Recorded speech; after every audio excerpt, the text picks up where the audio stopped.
The real reason Melania Trump wore that inauguration hat, its extraordinary backstory, and why fashion insiders were left gasping.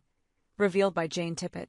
The powder blue, pale suit dress that Melania Trump wore for her husband's first inauguration, a custom design by Ralph Lauren, drew immediate comparisons to Jackie Kennedy. Her hair, swept up loosely into a decidedly 1960s chignon, framed a smiling face as she evoked, through fashion, a golden age of political idealism. This time round, things were decidedly more nuanced.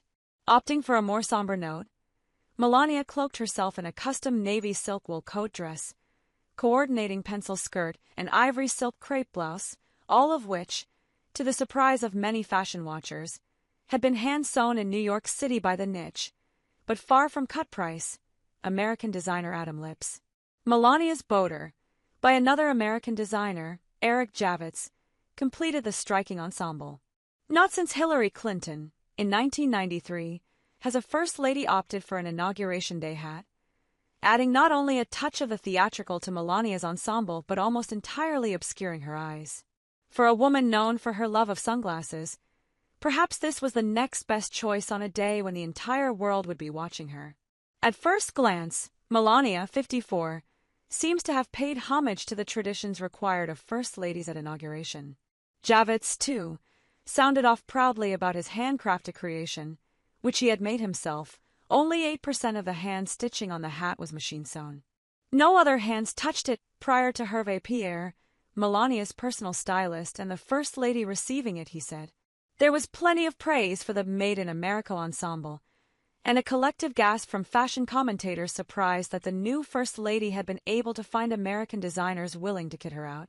Many achingly liberal and somewhat snobbish brands have declined to work with Melania ever since her husband launched his political career.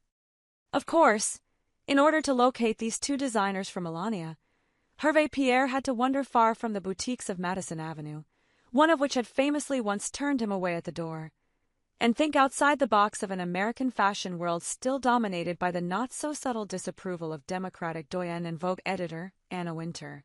Adam Lips, whose only freestanding store is a small studio-style showroom in the luxury fashion mall, Brookfield Place, near the One World Trade Center, is a relative newcomer and certainly not part of the elite club of the New York fashion world.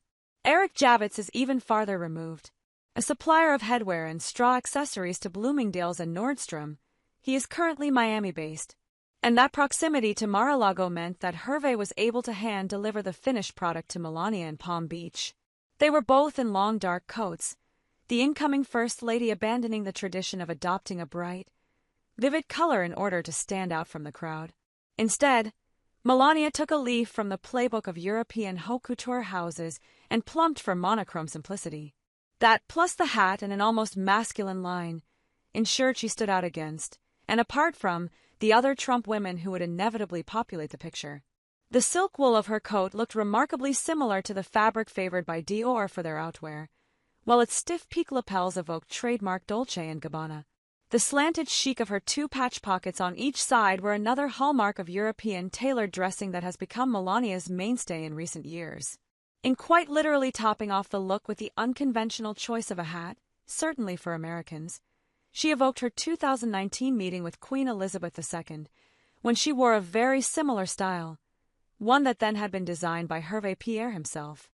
It also echoed the ceremonial dressing of British royal women, who rarely appear for such a momentous occasion without a show-stopping piece of millinery. Melania's outfit will, I'm sure, divide opinion. The angular style and dark tones are not what people expect from the traditional American consort. But she has, I believe, once more confounded her critics. By opting for a design which is assuredly American yet strikingly similar to the European silhouettes that are her sartorial mainstay, Melania has shown not only an independence of spirit but a historical awareness of a playbook mastered by Jackie Kennedy.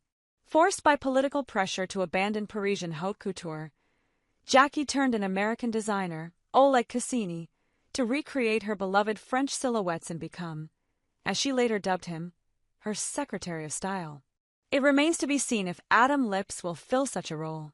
Monday's choices certainly open the possibility that, when it comes to fashion at least, Melania has something very different in mind for the next 4 years.